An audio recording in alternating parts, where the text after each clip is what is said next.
Excited na ako sa kwintas. Sa kwintas ko? Angel! Angel, binisan mo! Bakit po, ate? May utos po ba kayo? Ito, nakikita mo to? Ano to? Box po. Anong posibleng nakalagay dito? Bracelet po o kaya kwintas. Tama. Tama ang hinala ko. O, ibigay mo na sa akin. Tignan mo, oh. Wala nang laman. Nasaan yung kwintas na bigay ng boyfriend ko? Wala po akong alam sa sinasabi niyo, ate. Naman, Angel. Wala naman ibang magnanakaw dito. Ikaw lang. Kasi ampun ka, di ba? Mahirap ka. Opo, ate. Alam ko naman po yun eh. Kung tutusin nga po, nagpapasalamat ako na inampun niyo ako. Papasalamat ka, pero magnanakaw ka? Anong klase kang tao? Pero ate, hindi ko naman po magagawang magnakaw. Ikaw, hindi ka magnanakaw? Hoy, wag mo akong gawing tanga, Angel, ha? Hindi ako pinanganak kahapon. Kaya ilabas mo na. Kung hindi, tatawag ako ng polis. Wala po talaga akong alam sa sinasabi niyo, ate. So gusto mo pang masaktan? Bago ka umamin, ha? Dito ka nga, ha? Ate, aray! Sige. Ano? Masarap Aray! ba? Oh. Ano? Ikaw, ha? Namumuro ka na? Ang dami mo nang palpak dito ng trabaho sa bahay. Magnanakaw ka pa, wala kang utang na loob. Susumbong kita kay Kuya. Hindi ko Kuya! magagawang magnakaw. Ano ba nangyayari dito, Eden? Kuya yung kwintas na binigyan ng boyfriend ko, wala na sa box. Wala namang ibang magnanakaw dito, kundi yan lang eh. Kita mo na? Ano ba kasing sinabi ko tungkol dyan sa ampo na yan? Di ba sabi ko huwag mo nang gawing katulong, i-dispatcha mo na, Naku. Ilabas mo. Wala po talaga sa akin. Ilabas mo! Wala pong alam sa sinasabi niyo.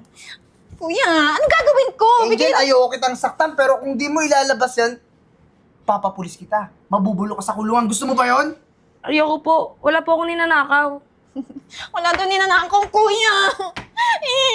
Isusuotin ko yung kwintas na sa date namin mamaya. Kuya naman hindi ko naman kayang i-dispatch yan. Sinong gagawa ng gawaing bahay dito kung wala tayong katulong? Tsaka ikaw ha? Tandaan mo sa utak mo ha? Huwag mo ako tatawaging ate. Kasi nga katulong ka, di ba? Ampun ka. Di ba sabi ko sa'yo, ma'am, itawag mo sa akin, ha? Itatak mo yan lagi Pasensya sa na utak po. ko. Anong gagawin mo doon? Ibebenta mo? Wala po akong alam sa kwintas sa sinasabi niyo. May respeto pa rin po ako sa inyo, kaya hindi ko po magagawa yun. Alam mo, bibigyan kita ng chance. Bibigyan kita ng 2 araw para ibalik yon. Kung hindi, talaga mabubulok ka sa bilangguan. Ikaw, kunan mo ako ng tubig, ha? Yung malamig. Naintindihan mo? Bobo ka pa naman. Kasi iniinit mo yung ulo ko eh. Opo, ate. Alis na! Opo. Sino yun? Pasok! Ay, kuya, siya yung sinasabi ko sa'yo yung boyfriend ko. Rendon nga pala. Friends! Kuya, pasensya na ha, hindi ko napakilala si Rendon sa'yo dati nung sinagot ko siya. Pero huwag ka mag-alala, kuya. Mayaman naman to si Rendon. Marami tong ari-arian, may mansyon, maraming sasakyan, di ba? Sakto lang, hindi na naman ganun ka... Pahambol-hambol pa naniniwala naman ako dito sa kapatid ko. Nako, Rendon ha. Eto, sobrang high maintenance to, napakaganda na ito. Yung totoo naman yung sinasabi niya na mayaman ka, madami kang pera, madami kang magarang sasakyan, hindi tayo magkakaproblema dyan. Basta ako si Kuya, okay na ako kahit sa mga kwintas na gold lang. Oo nga Alam mo, paborito niya yung gold. Bakit hindi talaga? ka... Tsaka malapit na yung birthday niya. Bakit hindi mo regaluhan, di ba? Sige, sabagay, meron akong ilang hindi ginagamit doon. Pwede na siguro yon. Thank you! Kung dadagdagan mo pa ng medyo cash, kahit mga 50,000, hindi ko naman tatanggihan yan. Kasi minsan, may mga kailangan akong bilhin. Minsan kasi kulang yung pera ko. Pero, Eden, ikaw nang bahalang kumausap, baka pwede. Sa bagay na yan, hindi ako sigurado. Pero tingnan natin. Ano ka ba? Huwag mo nang pag-isipan. Mabait tong kuya ko, magkakasundo kayo. Lalo na pag mag-asawa na tayo. Kung hindi ka pala sigurado, di baka magka-problema tayo dyan. Hindi ka mabiro, no? Alam mo na kung sino kakausapin, di ba? Basta, babe, ha? Ah! Walang hiya ka talaga. Ikaw, Uy, teka lang, sandali lang. Hindi ko po sinasadya. ano yung sinasadya? Sinasadya mo, gumaganti ka nung pinapahiya mo ko dito. Ha, kilala mo to? Boyfriend ko tong mayaman na to. Babe, wait. Tingin ko okay lang naman, nabasa ka lang naman ng tubig, di ba? Kahit na, mamahalin to. Pupunta nga tayo sa date, di ba? Ready na nga ako sana Kaso, dinasa ako dito Pero pwede ka naman kasi magpalit eh. Hindi mo kasi naiintindihan eh. Ito kasing babaeng yan, ampun yan. Simple na nga lang yung binibigay na trabaho sa'yo, hindi mo pa nagagawa ng tama. Sensya na po. Di ko naman po sinasadya. Hindi mo sinasadya sa tono ng pananalita mo? Lumalaban ka? Ikaw ang kapal talaga ng mukha mo, wala kang utang na loob. Tsaka tingin ko, aksidente naman kasi yung nangyari. Babe, wala kang alam sa mga nangyayari dito sa bahay. Kaya nga naiirita ako, ginawa namin katulong yung ampo na yan. Kasi tatanga-tanga nang matuto naman sa buhay, pero ganun pa rin eh, lumala. Pero kahit ampon lang siya, kapatid niya pa rin. Kuya, alam mo, turuan mo ng leksyon. Naaalibad-baran ako eh. Nako, Eden, wag ka na masyadong mahiblad. Ayoko na i-stress ka. Mamaya, mapurnada pa tayo dito sa boyfriend mo. Kailangan ko ng pera. Tsaka, Rendon, alagaan mo tong kapatid ko, ha. Ikaw na kutong lupa ka. Sumama ka sa akin. Halika! Halika dito. Halika dito. Halika. Babe, pasensya ka na ha. Sorry, na-carried away lang ako kasi yung katulong talaga na yun, tatanga-tanga talaga yun eh.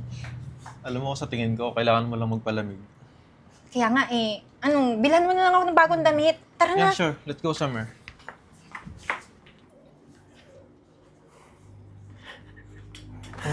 Ma'am.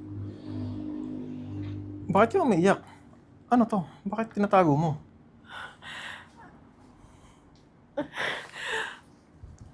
Rendon, mayroon kasi akong bagay na nilihim sa'yo. Nilihim? Sasabihin ko naman sa'yo, anak. Kaya lang, humanap lang ako ng tamang panahon. Sana huwag kang magalit. Ano po ba yun, ma? Sabihin mo na. Meron ka kasing kapatid. Pero, paano? Nung namatay yung papa mo, may nakarelasyon ako. Ilang taon, pagkatapos niyang namatay. Kaso, hindi niya ako pinanagutan nung nagbuntis ako. Ang hirap ng mga oras na yun, Rendon. Hindi kita mapabayaan dahil lula mag-aalaga sa'yo. May isa akong kumare na pinakausapan ko na sa kanya na muna yung bata. At sila rin yung tumulong sa atin. Kaya tayo nakarating sa ibang bansa. Para dun magsikap at bumawi sa buhay. Pero, ma, kung may kapatid ako, nasan siya?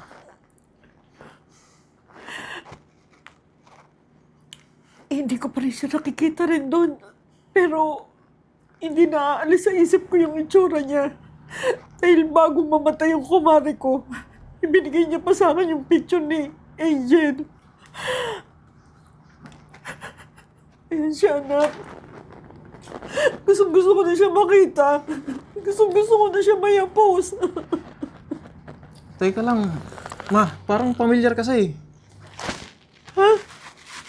Parang pamilyar sa akin. Saan? Saan mo siya nakita, anak? Nandun siya kila Eden. Oo, kina Eden, kila Renz. Maayos ba yung tayo niya, anak? Mga ginawa siyang katulong doon eh. Inaalila siya ron eh. Minamaltrato siya. Alam mo ma, saka na natin pag-usapan ng lahat. Pero ang mahalaga ngayon, makuha natin siya. Oo, sa lalong madaling panahon ngayon na. Rendon, anak. Salamat ha. Salamat. Naintindihan mo ko. Salamat. Sige, Opo. tulungan mo ko.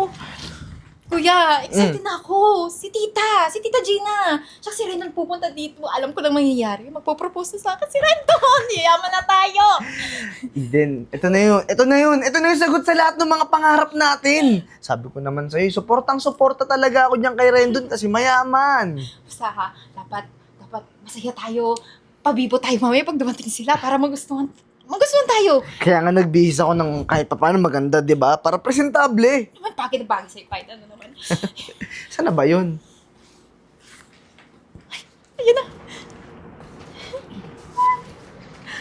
Hi! Ay, future mama. Bless ka, bless. Ay, bless po, future mother-in-law ng kapatid ko. Si Rendon, ang gwapo-gwapo talaga ng anak niyo kahit kailan, no? Teka lang po parang malungkot kayo. Dapat di ba masaya kayo kasi alam namin na magpo-propose na si Rendon sa akin. Opo, tsaka pag nag-propose na tong si Rendon kay Eden, pinaghandaan ko yan. May red carpet pa! O di ba po, ganun po kami ka-prepared para sa mga mangyayari sa future namin ni Rendon. Nagpunta kami dito. May hinahanap kaming importanteng tao. Importanteng tao? Teka lang, tita, ha? Parang wala namang ibang importanteng tao dito, kundi kami ni Kuya. Kaming dalawa lang. Oo, kasi ako yung magiging future na asawa ni Rendon, tapos future bayaw. Di ba? Baka ang ibig sabihin ni Tita Gina, ikaw ang importanteng tao para kay Rendon. Tama, babe! Ano ka ba? Masyado naman kayong pa-intense eh. Ismail na kayo dyan. Teka lang ha. May kasama naman kami dito, pero katulong eh. Yung ampon natin. Di ba? Ampon nila mama at papa. Oo. So, hindi naman yan importante. Ano ba? Kikitain mo yun? Mabaho yun, tita. Mabaho. Nakakatawa. Sige na. Asan na yung sing-sing? Pwede ba siyang makita? Yung ampon? Bakit naman po?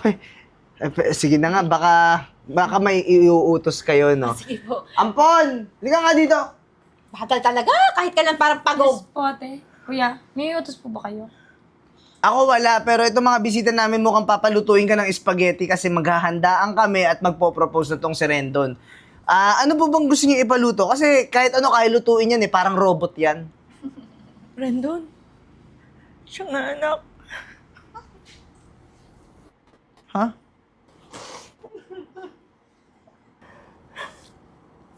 Bakit po kayo umiiyak? Alam mo, Angel, ako talaga yung mami mo. Ha? Ito yung kapatid mo, si Rendon.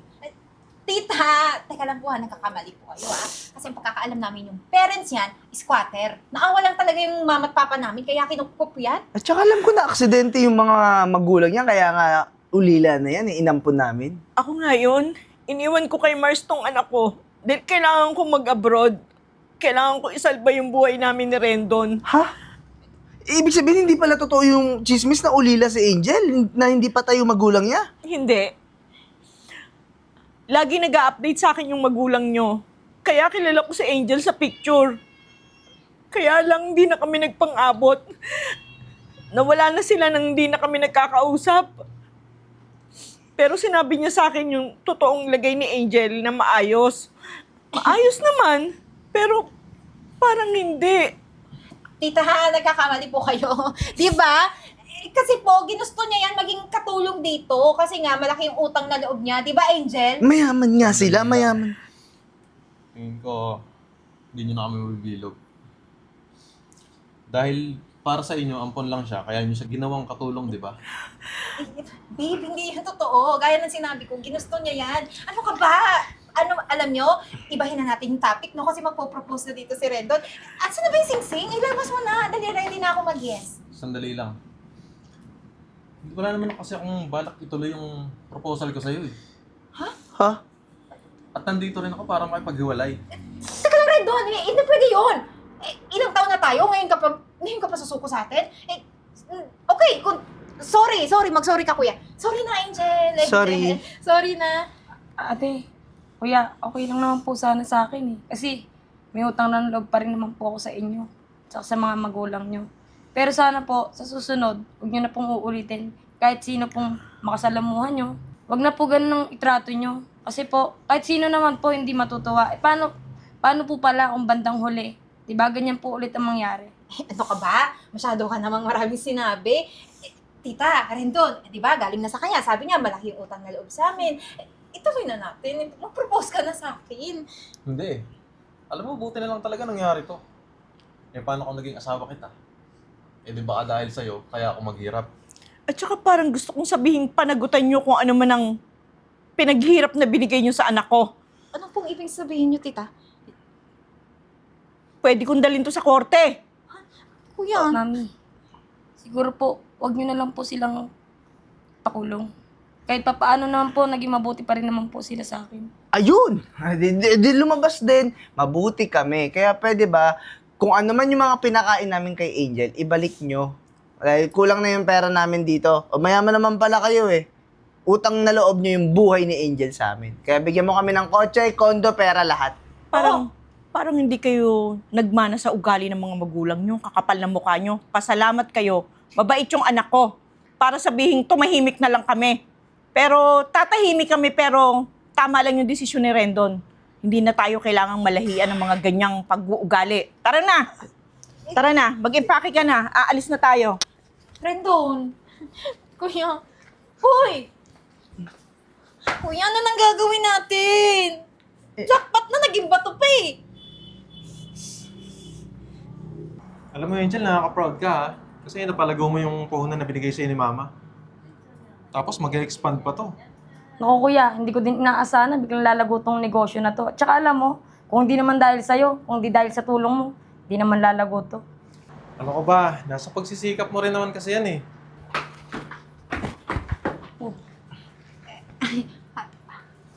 Oh, Eden, Renz. Customer ba kayo dito?